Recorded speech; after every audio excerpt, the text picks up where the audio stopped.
welcome back for our glorious afternoon. And thank you for all of you for coming back on time. It's muchly appreciated.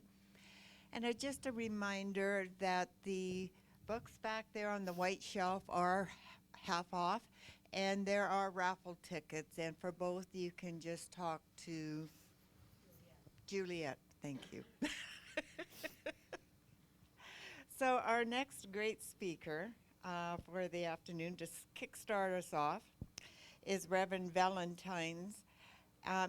Reverend Valentine's journey began many years ago when, as a young girl, she told her mother that she was going to be a minister. Her mother, perhaps misunderstanding the scope of that calling, thought she meant Prime Minister of Canada. She was right. Yeah. As life unfolded around 1988-89, she went to a service that Reverend Douglas Craig gave, and something deep within her was sparked. A quiet inner nudge encouraged her to begin taking Science of Mind classes, setting her on a path of spiritual discovery and leadership. In 1994, Reverend Valentine graduated and moved to Edmonton to further her studies and learn the art of ministry under the guidance of Reverend Sue Rubin. After several years of dedicated preparation, she became the pastor of the Red Deer Center. With her keen business sense, tireless dedication, and unwavering faith, Reverend Valentine helped the center buy its current home, a space that continues to be filled with her love, kindness, and commitment to spiritual growth for all who enter. Welcome, Reverend Valentine.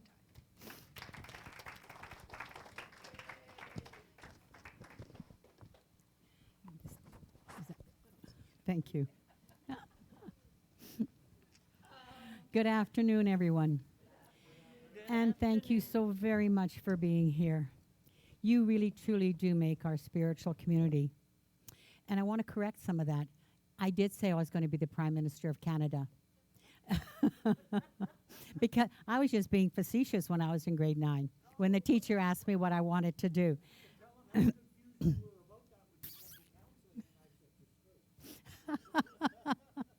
Yeah, you know, just seeing you all here is really feeling that love energy that you have.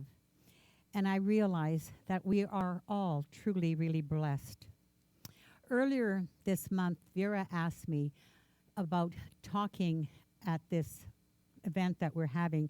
And I said, what do you want me to talk about? And she said, well, I want you to talk about how you became a minister. So some of that information that was given, it wasn't accurate. Because I didn't read the Science of Mind text first. What happened is I'd gone to a seminar at the Capri Hotel on how to be different and how to raise our consciousness and things like that. And at that seminar, the person who gave the seminar decided to have a mastermind group, and he put me in a group with 3 other people that were going to take taking Doug's class. But before they went to Doug's class, we met at the Elks Hotel. You can imagine what kind of people we were. We were meeting at drinking places. Anyways, we were meeting at the Elks, and they said, oh, come on to class. This guy's giving this class, and he's kind of a biker guy, and you'll enjoy it because you're a little bit out in left field. So I went to class, and I met this biker guy that you guys all call Reverend Doug. And at that time, I'm going, how can this guy be a reverend? It makes no sense to me. But anyways, I kept going to class, and I met this wonderful, gentle man called Tim. And he encouraged me to stay in class because I didn't know whether I should go or not go. And then when we finished the class, after we took the Science of Mind course and things like that, they needed an extra person to go to Edmonton to carry on their classes. And they conned me into going with them. So every Monday night, they pick me up and we drive to Edmonton, rain or shine, snow or whatever, and we went to class. And at that time, I had no intentions of becoming a minister, not a church minister anyway. But as time went on, I decided I kind of liked this stuff. So when we were getting close to writing our final exams, and Tim might not even remember this or know this, but he's the reason I truly became a minister. Because when we were supposed to write our exams, and some of you may know I'm dyslexic, I have a hard time with spelling and a hard time with reading, and I can't tell one word from the other if they sound the same. And but there was an article, I was flying home from Monterey, and there was an article in one of those science magazines of Science of Mind going to Russia to teach science of mind. So I asked Reverend Sue if I could go to go, and she said, no, you can't go, you can't miss any classes. And Reverend Tim said, he wasn't a reverend then, he said, well, if we all miss the class that Valentine's going to miss, then we can all write the exam later, and she won't have to fail. So thank you, Reverend Tim. It's your fault. I don't know if you remember that or not. Anyways, that's what happened. But the beauty of it was when I went to Russia, I got hooked up with Tom Sanner. He was the Reverend Tom Sanner, and he was the teacher. And we had to interpret. He talked in English, and there was a Russian interpreter. But my native tongue is Ukrainian or Russian or Polish or something like that, because I speak all those languages. So listening to the interpreter after Reverend Tom Sanders said it in English, it really sunk in my head. Because I don't think up till that time I really, really understood the stuff that I was reading in the Science of Mind book. Because the words were so big and so hard for me to comprehend. And Doug tried his darnest. He sometimes would come, a couple of times he came to the club because I used to work in a fitness club. And he'd sit with me and say, okay, well, this means this. Consciousness means this. Subconscious means this. And I could never get anything straight. I really, really couldn't. So thanks for putting up with me. And thank you all for putting up with me as one of your ministers. So one of the things that I want to talk about, because Reverend Vera asked me to talk about what really inspired me other than the people that I was involved with. So I want to say the book, The Science of Mind, really inspired me. But there was very many, many things. And some of those things I'd like to go over with you. So the explanation that opened my mind to new possibilities was kind of different, because when I grew up in a Catholic faith, I always believed I was wrong. There was something wrong with me. I was a sinner. I remember being in like grade 2 or grade 3, and we'd be standing in line to go to the confession to tell the priest what we did wrong. And us kids would be asking each other, hey, what are you going to tell him? What did you do wrong? What was the sin you committed? So even as little kids, we were told we were wrong. We weren't good enough just the way that we were. But this teaching never taught that. This teaching gave us a way to be able to think, a way to allow our mind to grow and our heart to heal. Because most of us have had some kind of bad things happen to us, and we did need some kind of healing.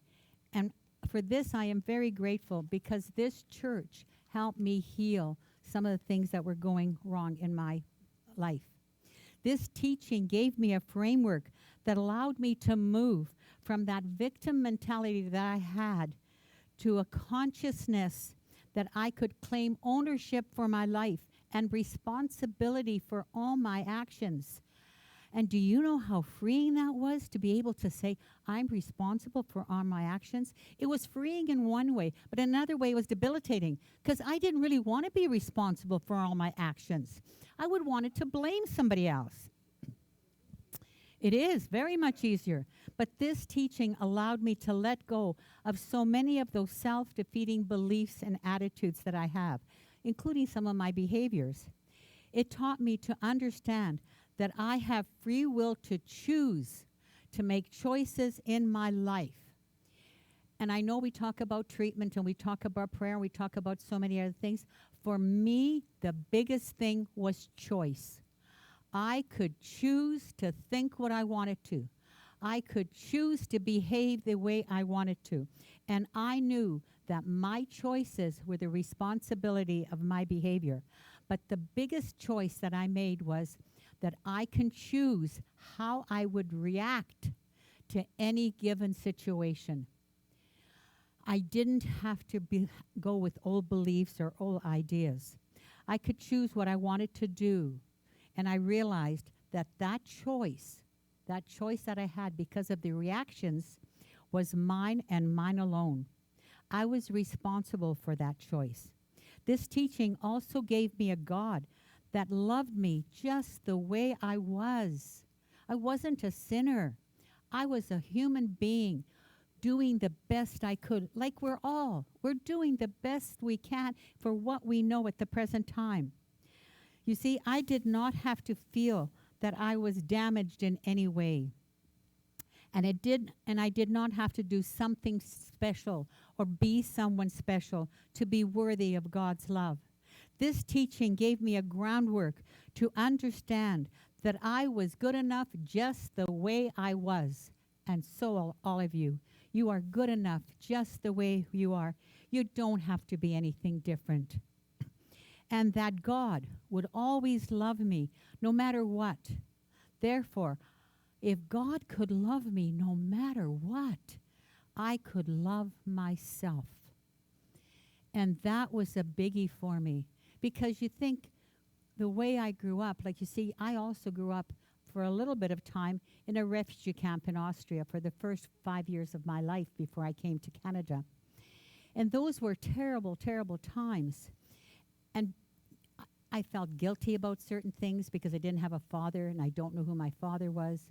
I felt inadequate in many, many ways because I was living in a refugee camp.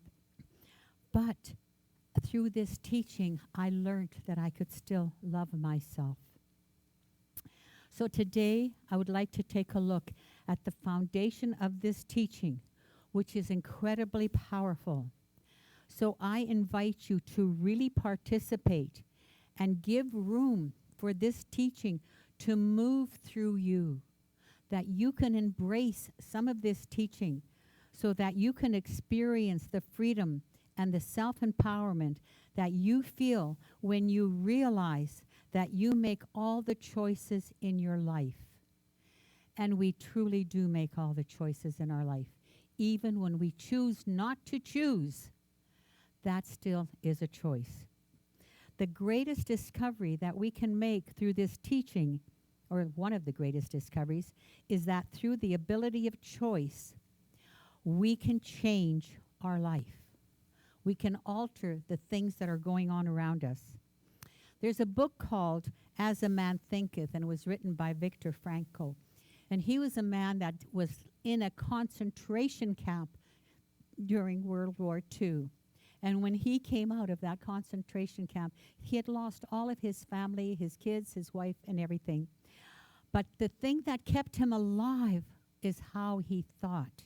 And he writes in this book, the only true freedom that man has is the freedom to choose one's attitude in any set of circumstances. To choose one's own thoughts is truly our freedom.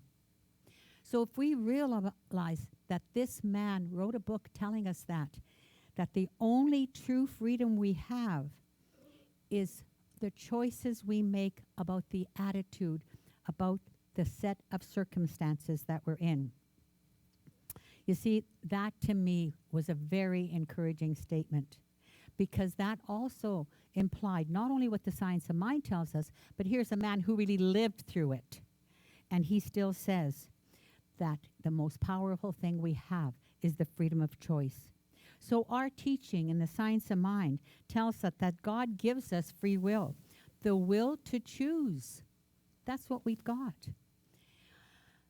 We do not live a choiceless life, no matter what we think. So every day, every moment, every second, we are at choice. There's no exception to that rule. And we have the right to choose what we wish to experience and how we wish to react. Ernest Holmes says, we are individual creations of God, and the only way we can be individual is to have the freedom of our own choice. Other than that, we wouldn't be individuals. We'd just be a group of people that would just follow along. And we're not that. We each live our life differently by our choices. So not only do we have the freedom to change, but we also have the ability to experience that which we choose. You see, we live in a universe of love and law, where God is always giving us the freedom to choose our reality. We can see that this universe and everything in it is a spectacular display of an incredible intelligence. And you know there has to be an incredible intelligence that's all around us, because look at how the universe functions. Everything we desire usually comes into play. See, our thoughts are the process where we become the person that allows the things that we think about to come into play. Our thoughts give us the ability to choose whatever it is we desire, and we bring that into our reality. So think of something that unfolded in your life and it became your reality. Can you think of something that unfolded in your life and it became your reality? And you know why it became your reality? It became your reality because you chose it. But you could have chose it in one of two ways. You could have chose it consciously, that you were aware of what you were choosing, or you could have chose it unconsciously. It is a deeper level inside of you. And there's something in you that works at that deep level. And that is the thing that we sometimes have to heal, those things that are at an unconscious level, because they create strife in our life. So everything we say or think or feel, we put that idea into an universal mind by the choices we make. And then we experience the results of those choices. Spirit knows us as an idea that projects into the field of time and space. All our thoughts are projected into that field of universal consciousness. Spirit knows us as individualized expressions of those thoughts by what we project. That's what it means when we say that we are made in the image and likeness of God, that we are one with this creative process, because we individualize this intelligence, this energy that creates out of itself. Therefore, we participate in our own evolution by the choices we make in consciousness. Because you and I are spiritual beings living an ideal of life by having a human experience. And it's our experience that can change even when our ideas don't want to change. It's the experience that we have that changes the things around us, and our life expands or contracts by the choices we make. Get that? Our life expands to a greater awareness or contracts to a lesser degree of life by the choices we make, and only us.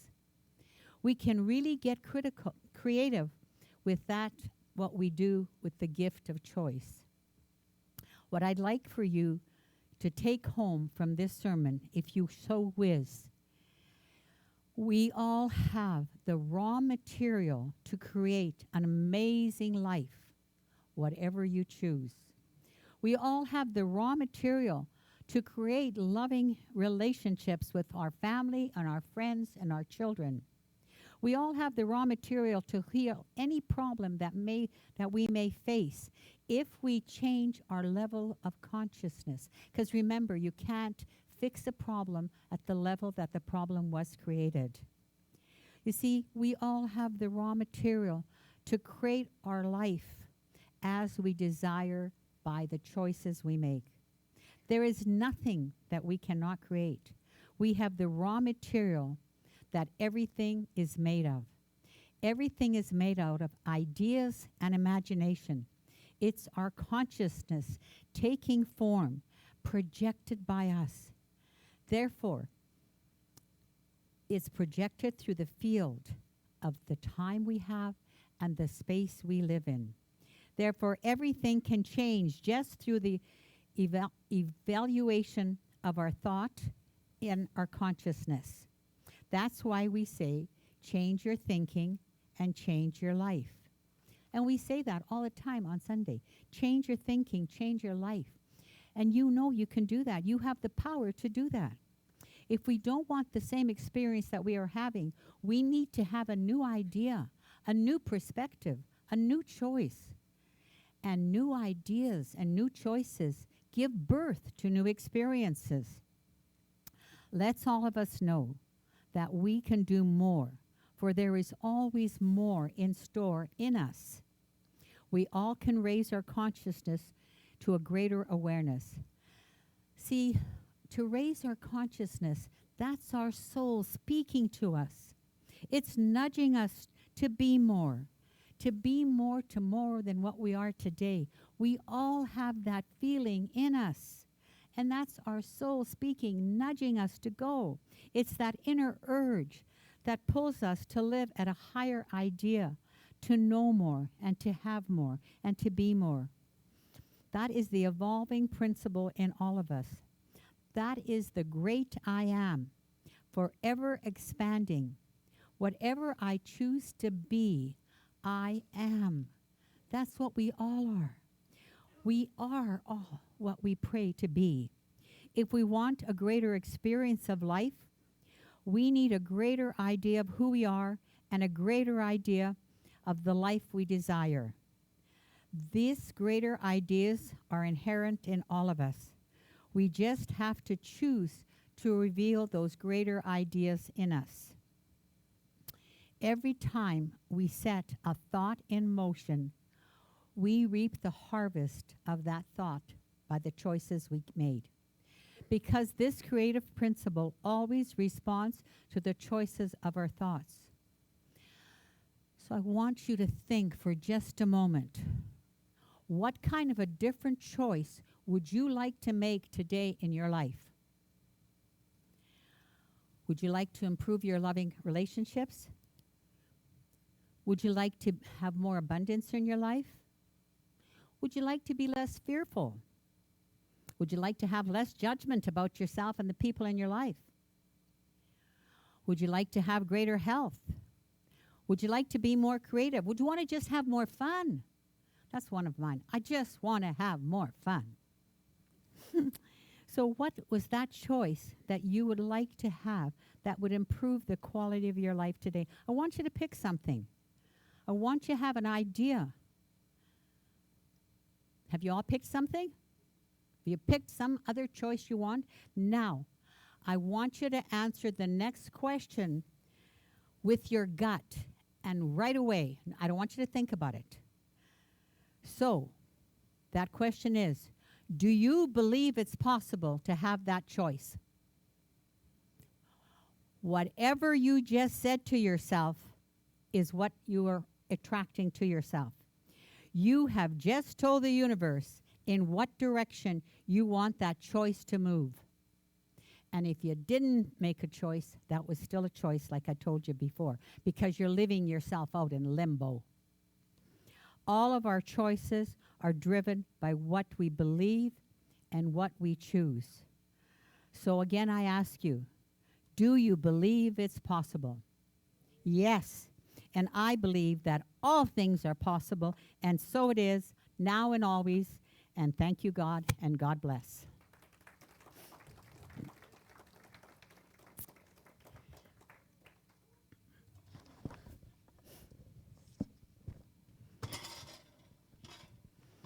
Got to do this my way.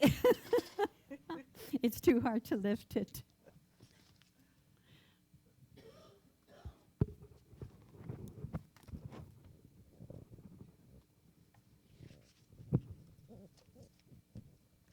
Thank you.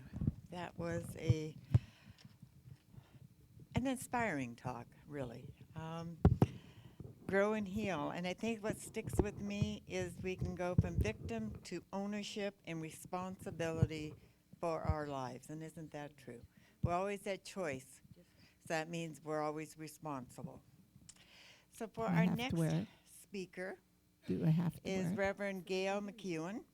She began her studies in science of mind with Reverend Douglas Craig over 30 years ago, continuing her learning with Dr. Rev. Leslie Harold. Throughout her journey, Reverend Gail has walked many paths of strength and spiritual growth. She has faithfully served our center in numerous ways, teaching classes, guiding others along their spiritual journeys, and offering her wisdom and warmth as a cherished member of our community. Reverend Gail also served on the board and brought her joyful, compassionate presence to everything she did. After many years of dedicated service, she retired, leaving a legacy of love and inspiration that continues to bless us all. Reverend Gail.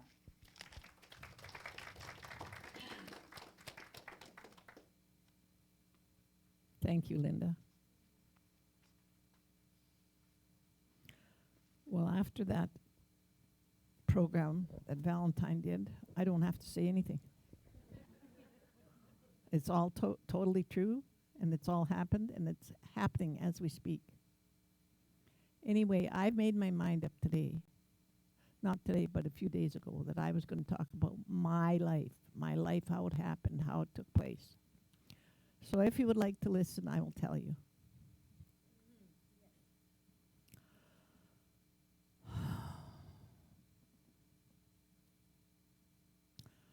At 11 or 12 years old, I lost my mom. My mom left.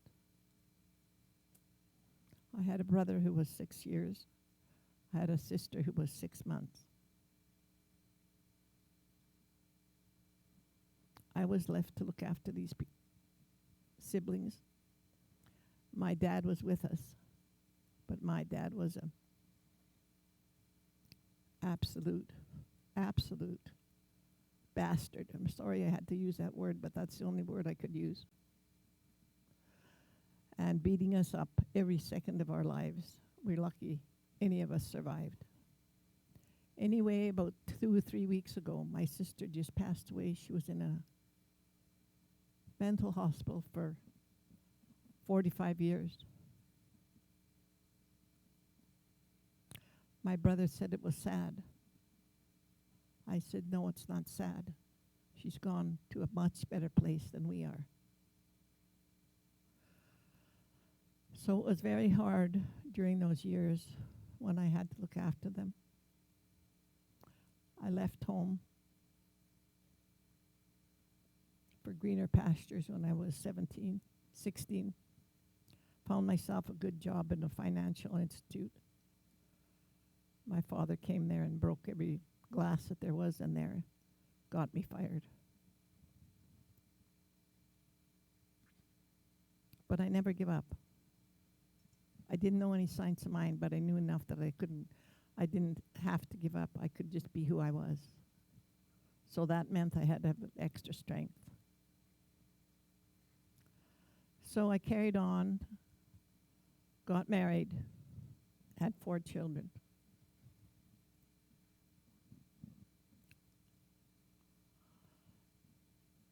My 4 children are all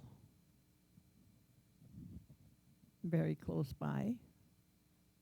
2 of them run a business. One business is in Calgary and one business in Red Deer. My daughter lives on a farm with her husband and children. Her children are now grown adults.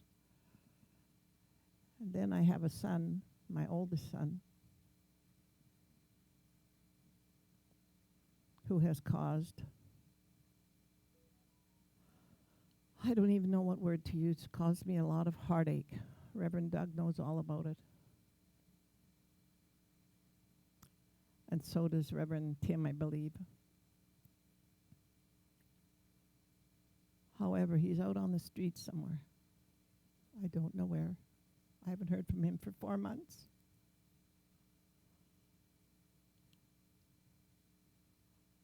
So I'm going to ask if you'll all pray for him and me and know that he is okay. Whatever he needs to be doing, he's doing. Because I am kind of this. I'm kind of at the point where I can't hang on anymore. I have to let go, and let go, I mean really let go, cut the strings. So when you go through something like this, your own child, my sister just passing, my sister being sick for 45 years, and a father that didn't care if you lived or died, it makes you so much stronger. That's why I took Reverend Doug's course, Science of Mind. When I was taking my course, Reverend Doug, and there was somebody else with us, but I don't know who it was in this building. No, it wasn't in this building. It was, well, I don't know, it doesn't matter. But anyway, I know that God was with me every step of the way. Every step of the way. One day, Doug was trying to teach me something, and I really wasn't there. All of a sudden, this light came over me. And this is a fact of life. Reverend Doug doesn't even know because I never told anybody. But this light, this big white light came over me.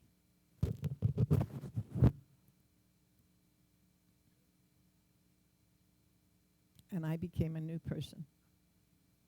I became a person who had no more struggles.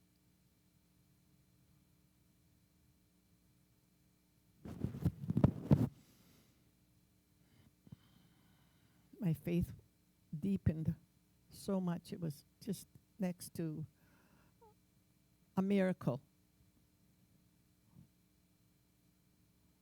So anybody that is interested at all in living a good life and having fun and being there, right where we're supposed to be, I invite them to this center.